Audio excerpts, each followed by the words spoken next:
Everyone and welcome to instant biology by doctor Neelabh. आज जिस topic पे हम लोग बात करने वाले हैं वो है बायो प्रोसेस इंजीनियरिंग। और बायो प्रोसेस इंजीनियरिंग की लेक्चर सीरीज हम लोगों ने शुरू की थी और ये उसी लेक्चर सीरीज का 4th लेक्चर है। लेक्चर 1 में हम लोग ऑलरेडी डिस्कस कर चुके हैं कि सिस्टम क्या होता है, उसकी सराउंडिंग्स क्या होती हैं और अलग अलग प्रोसेसेस के बारे में भी हम लोगों ने बात की थी। प्रोसेसेस जैसे कि कंटिन्यूअस प्रोसेस क्या होता है, बैच प्रोसेस क्या होता है, फेड बैच प्रोसेस क्या होता है, सेमी बैच प्रोसेस क्या होता है, इस सब के बारे में डिस्कस कर चुके हैं। सेकेंड लेक्चर में हम लोगों ने बात की थी मटेरियल बैलेंस की। थर्ड लेक्चर में हम लोगों ने देखा था कि एलिमेंटल बैलेंस क्या होता है और साथ ही साथ एलिमेंटल बैलेंस के ऊपर एक क्वेश्चन भी किया था, न्यूमेरिकल किया था। और ये 4th लेक्चर है जिसमें हम लोग देखेंगे कि इलेक्ट्रॉन बैलेंस क्या होता है और इलेक्ट्रॉन बैलेंस किस तरीके से किया जाता है। तो आइए बिना देर किए हुए शुरू करते हैं। What is electron balance? तो इलेक्ट्रॉन बैलेंस का जो बेसिक कॉन्सेप्ट है वो डिपेंड कर रहा है किस चीज पे? अवेलेबल इलेक्ट्रॉन्स के ऊपर। नाम से ही क्लियर हो रहा है, अवेलेबल इलेक्ट्रॉन्स मतलब नंबर ऑफ इलेक्ट्रॉन्स अवेलेबल। जो इलेक्ट्रॉन्स अवेलेबल है किस प्रोसेस में? For the transfer of oxygen when complete oxidation of a substance takes place to CO2, NH3 and H2O।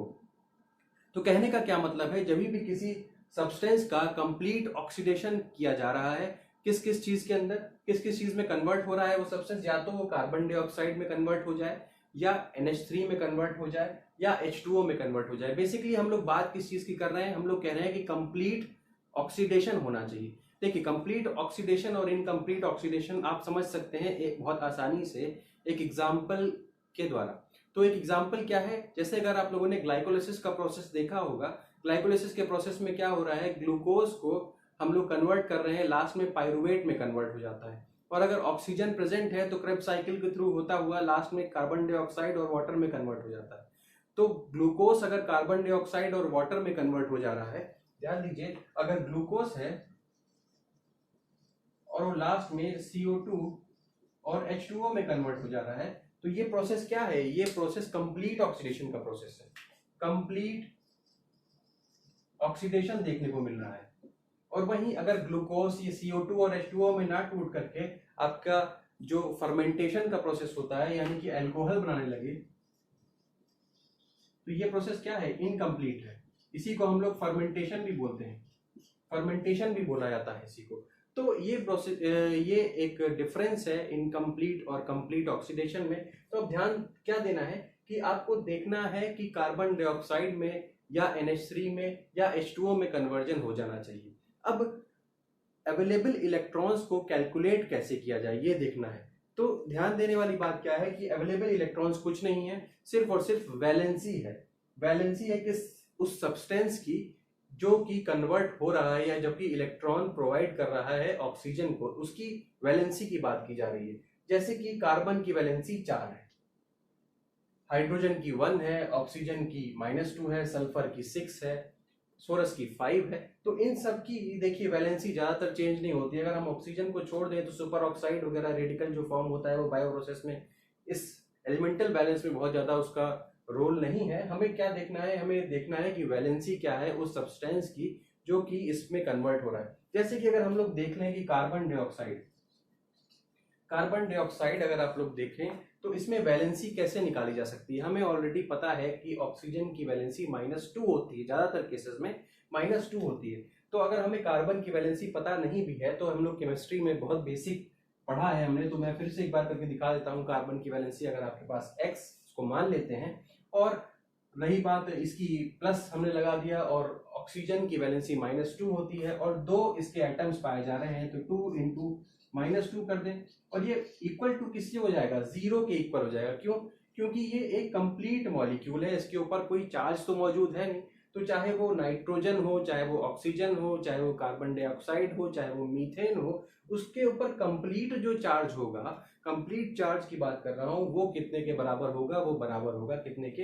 वो बराबर होगा 0 के। तो यहाँ देखिए x + 2 × -2 = 4 है, तो x = कितना हो जा रहा है?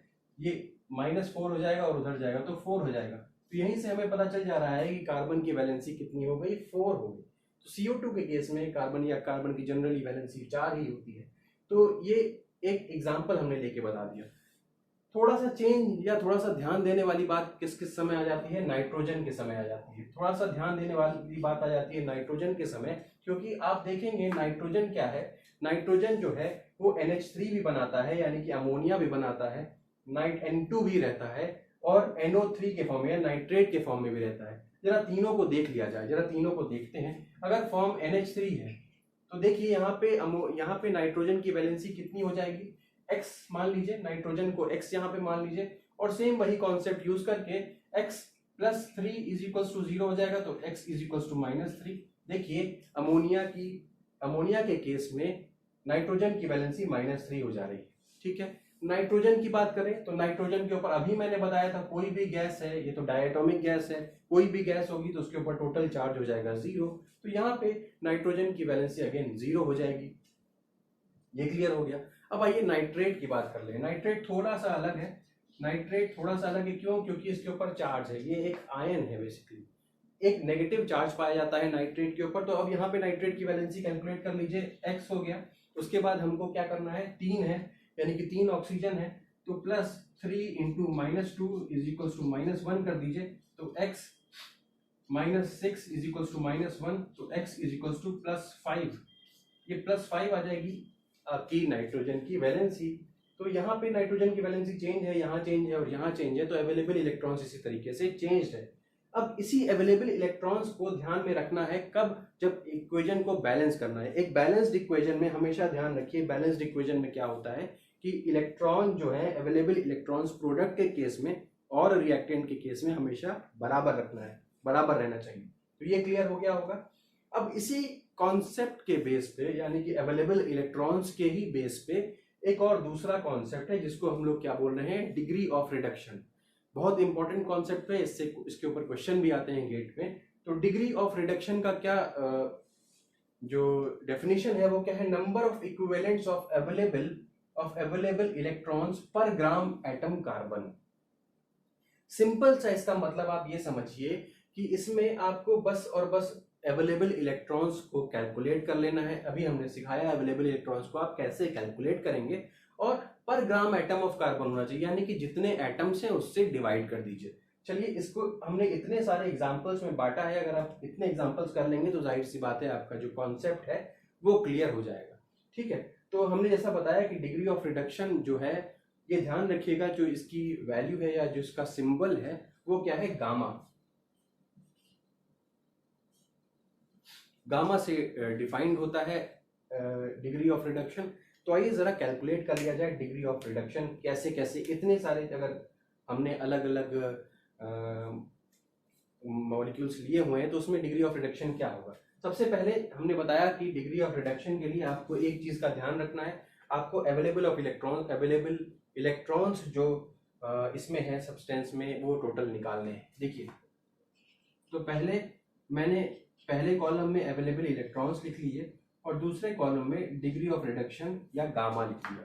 ठीक है, तो अवेलेबल इलेक्ट्रॉन्स अगर हम लोग मीथेन की बात करें तो मीथेन का फॉर्मूला आपको पता है CH4 होता है। मीथेन का फॉर्मूला CH4 होता है। अब CH4 में अवेलेबल इलेक्ट्रॉन्स किस तरीके से निकाले जाएंगे, टोटल अवेलेबल इलेक्ट्रॉन्स किस तरीके से निकाले जाएंगे। देखिए, कार्बन के ऊपर वैलेंसी क्या है, कार्बन की वैलेंसी है 4, प्लस हाइड्रोजन की वैलेंसी क्या है, हाइड्रोजन का एक जो है, एक अगर एटम होता है तो एक है, तो 4 है तो इंटू 4 कर देंगे, तो 1 इंटू 4 इज इक्वल टू 8 हो गया। ठीक है जी, तो अवेलेबल इलेक्ट्रॉन्स तो 8 हो गए। अब नंबर ऑफ कार्बन कितने हैं इसमें, 1 है, तो 8 divided by 1 is equal to 8 हो गया। तो डिग्री ऑफ रिडक्शन कितना हो गया, 8 हो गया, और अवेलेबल इलेक्ट्रॉन्स भी 8 हो गए। आइए ग्लूकोज की बात करें। ग्लूकोज क्या हो गया, C6H12O6, ग्लूकोज C6H12O6 हो गया। अब कार्बन 6 है यहाँ पे, तो 6 इंटू 4, क्योंकि कार्बन की वैलेंसी तो 4 है, तो 24 हो जाएगा। 24 प्लस हाइड्रोजन यहाँ पे 12 यूज हो रहे हैं, ध्यान दीजिए, हाइड्रोजन 12 यूज हो रहे हैं, तो हाइड्रोजन की एक 1 होता है, तो 12 कितना हो गया, प्लस 12, माइनस क्योंकि ऑक्सीजन यूज हो रहा है, तो ऑक्सीजन के 6 है और ऑक्सीजन के एक पे होता है -2, तो 6 इंटू -2 12 हो जाएगा, यानी कि -12 हो जाएगा। तो -12 यहाँ पे लिख दिया। अब +12 और -12 कैंसिल आउट हो जाएगा, ये वैल्यू कितने के बराबर हो जाएगी, 24 के बराबर। तो अवेलेबल इलेक्ट्रॉन्स तो 24 हो गया no doubt, but 24 available electrons में ध्यान दीजिए कि अब डिग्री ऑफ रिडक्शन कैसे निकाला जाएगा, तो इसको हमको डिवाइड करना पड़ेगा, कितने से, जितने कार्बन होंगे उतने से। तो 24 कार्बन कितने हैं 6, 24 डिवाइड बाय 6, 6 4 24 होता है, तो 4 आ गई वैल्यू, डिग्री ऑफ रिडक्शन 4 हो गया। अब आइए इथेनॉल, इथेनॉल का फॉर्मूला क्या होता है, C2H5OH, C2H5OH, यहाँ पे 2 कार्बन है तो 4 × 2 = 8 हो जाएगा, 5 हाइड्रोजन्स हैं तो +5 हो जाएगा, OH है तो OH में एक माइनस चार्ज होता है आपको पता है, और अगर आपको अलग अलग कैलकुलेट करना है तो O के ऊपर -2, H के ऊपर +1, तो तब भी टोटल चार्ज जो हो जाएगा वो -1 हो जाएगा। तो अब इसको कैलकुलेट करिए तो ये क्या हो जाएगा 12। अब ये 12 हो जा रहा है तो नंबर ऑफ कार्बन्स कितने हो गए 2, तो 12 डिवाइडेड बाय 2 6 आ गया, ठीक है। अब आइए सिट्रिक एसिड पे, सिट्रिक एसिड का फॉर्मूला क्या हो गया, C6H8O7, C6H8O7। तो C6H8O7 अगर है तो इसमें हम लोग अगर कैलकुलेट करने चले तो कार्बन 6 है तो 6 × 4 हो गया, 6 × 4 हो गया 24 हो गया, +8 हो गया, माइनस कितना हो गया 14, इसको अगर आप कैलकुलेट करें तो 32 ये हो गया, -14 18 हो जाएगा, =18 हो जाएगा। तो 18 अब डिवाइडेड बाय ये कितने हो गए, कार्बन की संख्या यहाँ पे 6 है तो 18 डिवाइडेड बाय 6 = 3 हो जाएगा। अब आइए फॉर्मिक एसिड की बात करिए, फॉर्मिक एसिड का फॉर्मूला CH2O2 होता है, फॉर्मिक एसिड का फॉर्मूला CH2O2 होता है। तो फॉर्मिक एसिड में अगर हम लोग कैलकुलेट करें तो ये हो जाएगा 4 + 2 -4, तो 4 और 4 कैंसिल हो जाएगा, बचेगा 2, और कार्बन इसमें 1 है तो 2 डिवाइडेड बाय 1 = कितना हो जाएगा आपका 2 हो जाएगा। फॉर्मिक एसिड का डिग्री ऑफ रिडक्शन 2 हो जाएगा। अब आइए लास्ट में ऑक्सैलिक एसिड, ऑक्सैलिक एसिड क्या है, C2H2O4 होता है, C2H2O4 ऑक्सैलिक एसिड हो गया। अब ऑक्सैलिक एसिड का भी अगर हम लोग number of available electrons calculate करने चले तो ये 4 × 2 8 हो जाएगा, 8 और +2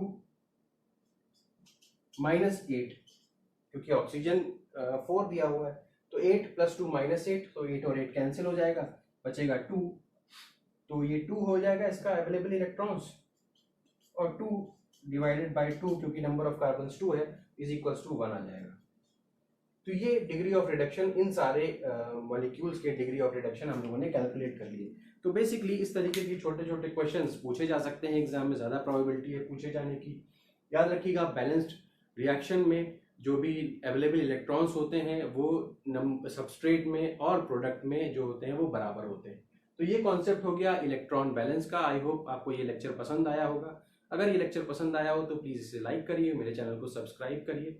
डिस्क्रिप्शन बॉक्स में आपको मेरे इंस्टाग्राम चैनल के बारे में, मेरे वेबसाइट के बारे में लिंक मिल जाएगा, प्लीज़ उसको विजिट करें और उसको लाइक करें। Thank you so much, have a great day.